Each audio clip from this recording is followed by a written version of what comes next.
Oke, bismillahirrahmanirrahim. Assalamualaikum warahmatullahi wabarakatuh. Alhamdulillah rabbil alamin. Hamdan syakirin, hamdan na'imin. Hamdan yuafi ni'amah wa kafi mazidah. Ya Rabbana lakal hamdu kama yanbaghi li jalali wajhikal karim. Azimi sultanik. Allahumma salli wa sallim ala sayyidina wa nabiyina maulana Muhammadin wa ala alihi wa sahbihi wa barik wa sallim ajma'in. Amma ba'du, anak-anakku sekalian, yang semoga selalu Allah berikan rahmat, taufik, hidayah, serta kesehatan kepada kita sabarataan. Mudah-mudahan Allah selalu memberikan hidayah serta memberikan rahmatnya kepada kita sehingga kita menjadi manusia yang beruntung di dunia, lebih-lebih beruntung di akhirat kelak. Anak-anakku sekalian yang berbahagia, di pagi yang cerah ini kembali kita melanjutkan pelajaran tentang pendidikan agama Islam dengan tema berpikir kritis. Melanjutkan tentang materi berpikir kritis minggu kemarin. Sebelum kita memulai pelajaran tentang berpikir kritis, saya ingin anak-anakku sekalian untuk semuanya bersama-sama membaca Al-Quran di pagi hari ini. Mudah-mudahan itu menjadi awal dari kebaikan kita, dan mudah-mudahan itu menjadi pahala yang mengiringi langkah-langkah kita sampai malam nanti. Untuk membaca Al-Quran silahkan bebas, buka Al-Qurannya, apa yang dibaca silahkan. Untuk hari ini Bapak akan membaca Al-Quran surah Ali Imran berkaitan dengan berpikir kritis. A'udzu billahi minasy syaithanir rajim. Bismillahirrahmanirrahim. Inna fi khalqis samawati wal ardi wa ikhtilafil laili wan nahar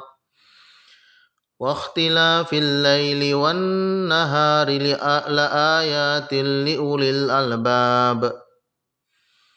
الذين يذكرون الله قياما وقعودا وعلى جنوبهم ويتفكرون في خلق السماوات والأرض ربنا ما خلقت هذا باطلا سبحانك فقنا عذاب النار صدق الله العظيم وصدق رسوله النبي الكريم ونحن على ذلك من الشاهدين والشاكرين.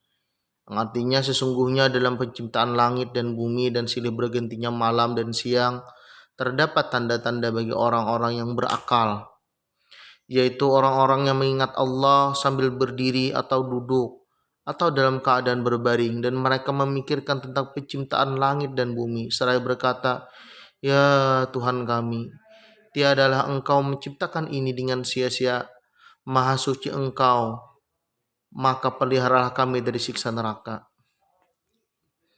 Anak-anakku sekalian dirahmati Allah Subhanahu wa taala, apa itu berpikir kritis? Dalam definisi atau secara bahasanya, berpikir kritis itu ialah berpikir secara beralasan dan reflektif dengan menekankan pembuatan keputusan tentang apa yang harus dipercayai atau dilakukan. Salah satu contoh kemampuan berpikir kritis adalah kemampuan dalam tanda kutip membuat ramalan, yaitu membuat prediksi tentang suatu masalah, seperti memperkirakan apa yang akan terjadi besok berdasarkan analisis terhadap kondisi yang ada pada hari ini. Misalnya pian sabarataan adalah orang yang berpikir kritis ketika misalnya besok mau sekolah, sedangkan baju belum dicuci. Nah, berpikir kritisnya kayak apa? Bukan mengambil punya orang bajunya, atau kita lalu beli ke pasar, membeli baju baru, tapi adalah bahwa baju yang belum dicuci tadi kita cuci, kita jemur, kita keringkan, kita setrika, kita lipat untuk persiapan besok hari, karena baju ini akan dipakai untuk besok hari.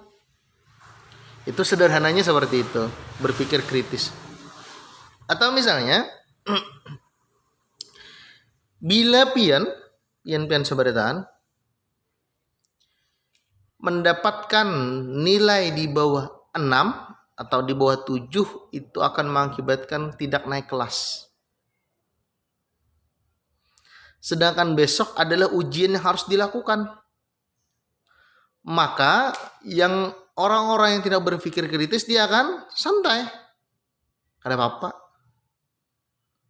Atau dia akan mengambil buku pelajarannya, dibakarnya, abunya dicampur dengan kopi lalu diminum. Itu tidak berpikir kritis. Atau cita-citanya adalah untuk apa? Untuk menjawab secara sembarang.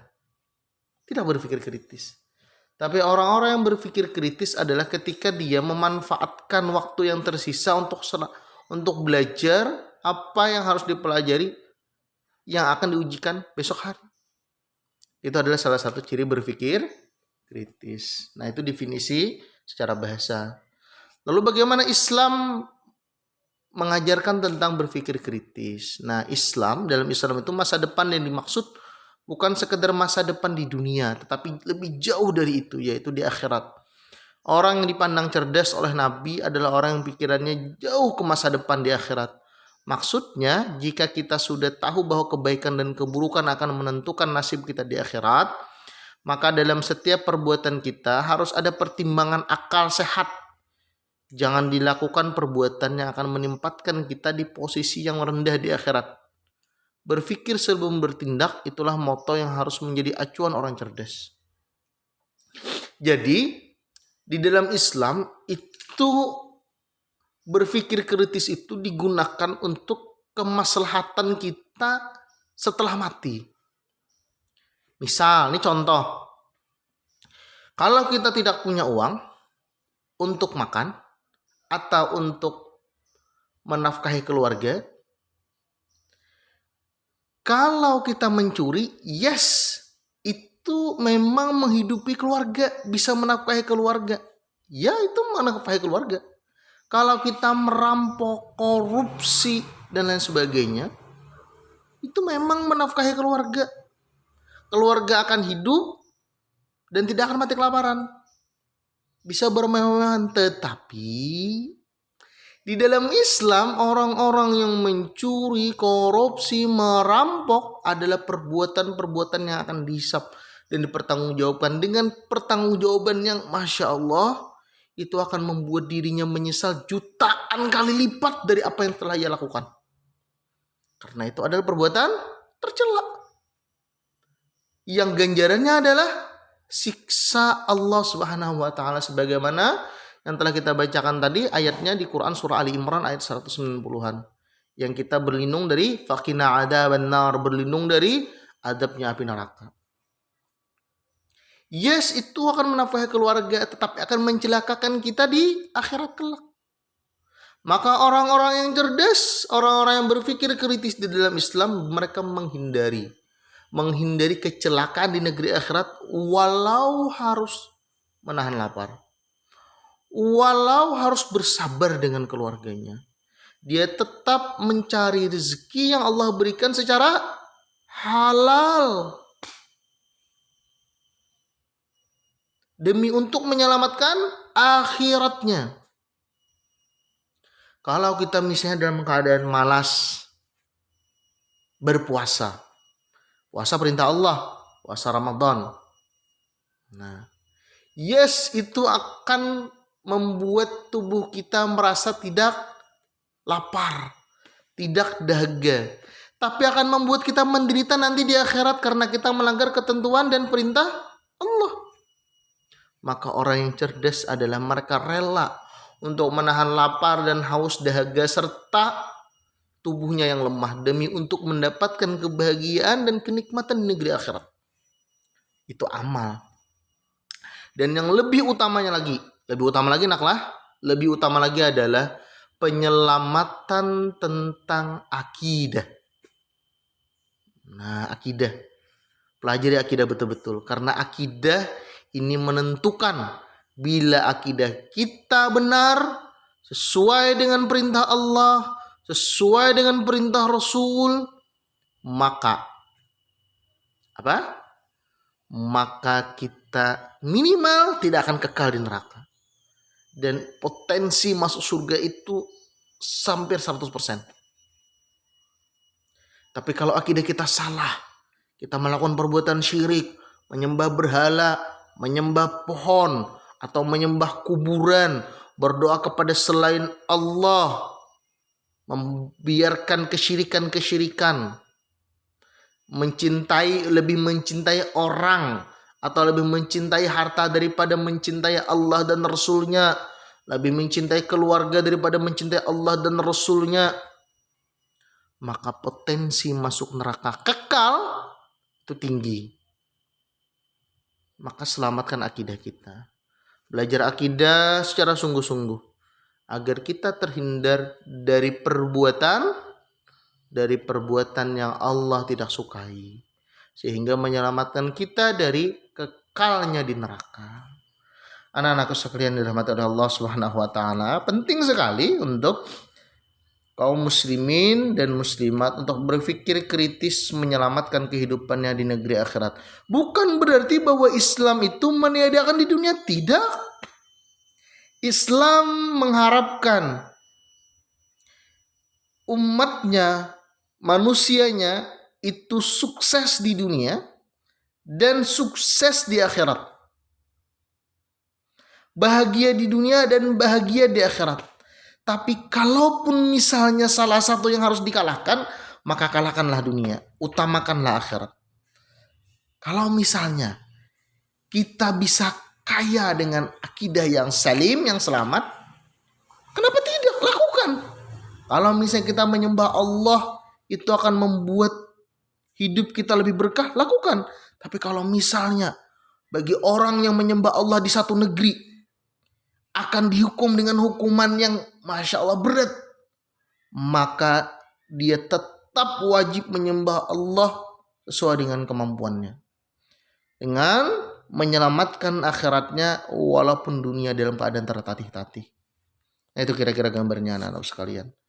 Bahagia di dunia, bahagia di akhirat itu adalah keinginan syariat ini, syariat Islam ini. Pun kalau misalnya kita bisa bahagia di dunia, maka kita harus memastikan menyiapkan diri kita untuk bahagia di akhirat dengan memperbanyak amal di negeri dunia ini. Jangan sampai kita bahagia di dunia tetapi celaka di akhirat karena perbuatan-perbuatan tercela kita. Lebih celaka di dunia pun celaka di akhirat. Tetapi anak-anakku sekalian, celaka kita di dunia ini itu tidak ada apa-apanya dibandingkan celaka di akhirat. Sebagaimana salah satu hadis yang Rasulullah Shallallahu Alaihi Wasallam menyampaikan, ada nanti sebelum manusia itu dimasukkan ke dalam surga dan ke dalam neraka, dua orang dipanggil oleh Allah. Yang satu manusia yang tidak pernah, hampir tidak pernah merasakan ujian, cobaan di dunia, tetapi perbuatannya maksiat kepada Allah. Dan yang satu adalah manusia yang hampir setiap hari mendapatkan cobaan. Hampir dia tidak pernah bisa memikirkan bagaimana dia mendapatkan kenikmatan kecuali sangat sedikit. Dan cobaannya ratusan ribu dalam hidupnya. Tapi dia taat kepada Allah. Maka orang yang selalu menikmati kehidupan di dunia dengan maksiat tadi dicelupkan oleh Allah yaqallatan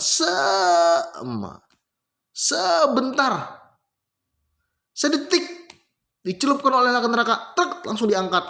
Lalu Allah bertanya, masihkah engkau merasakan nikmat engkau ketika di dunia?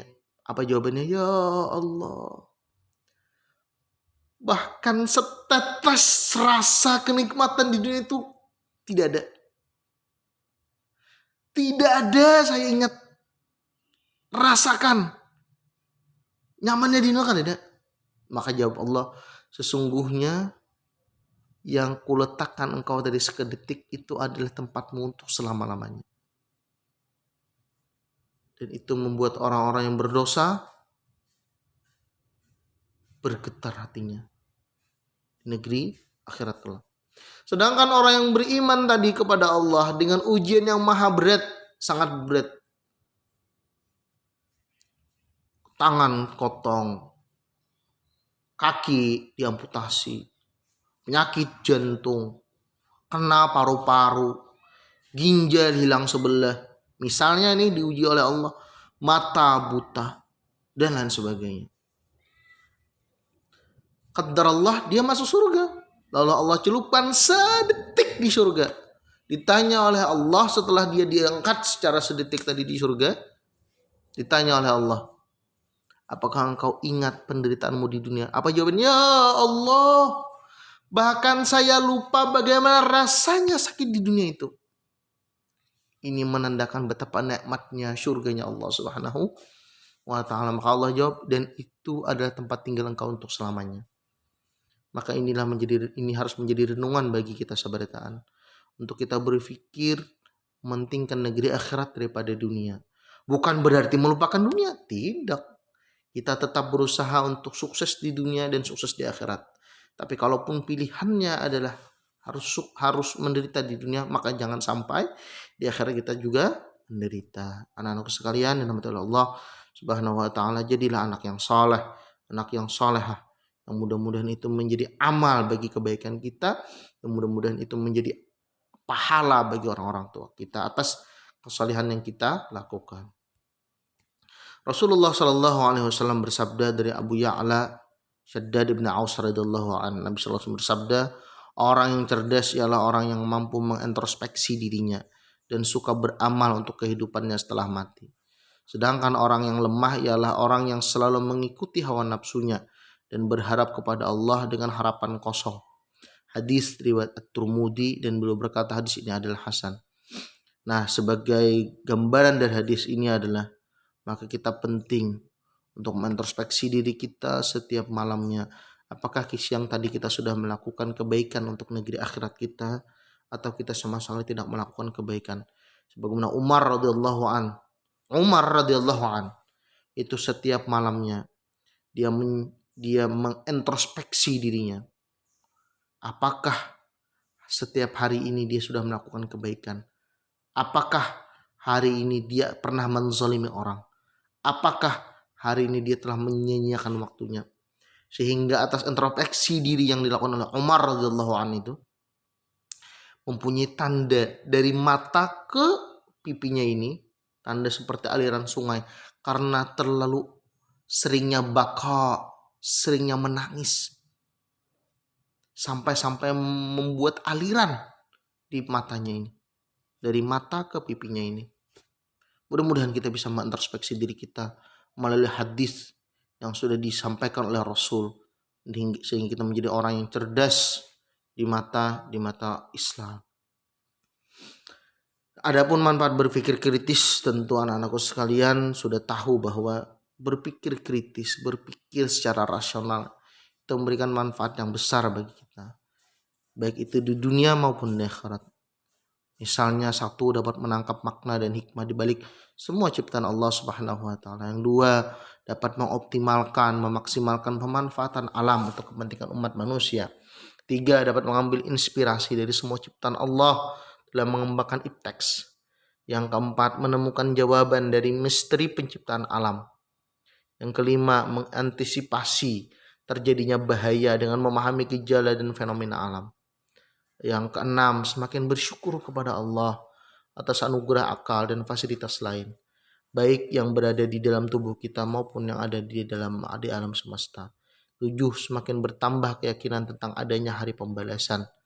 8, semakin termotivasi untuk menjadi orang-orang yang visioner. 9, semakin bersemangat dalam mengumpulkan bekal untuk kehidupan di akhirat dengan meningkatkan amal soleh dan menekan atau meninggalkan kemaksiatan. Anak-anakku sekalian dirahmati Allah Subhanahu wa taala, maka introspeksi diri kita untuk menjadikan diri kita sebagai anak manusia yang berpikir kritis, mengkritisi kehidupan kita, apakah kita sudah pantas, layak untuk menjadi manusia yang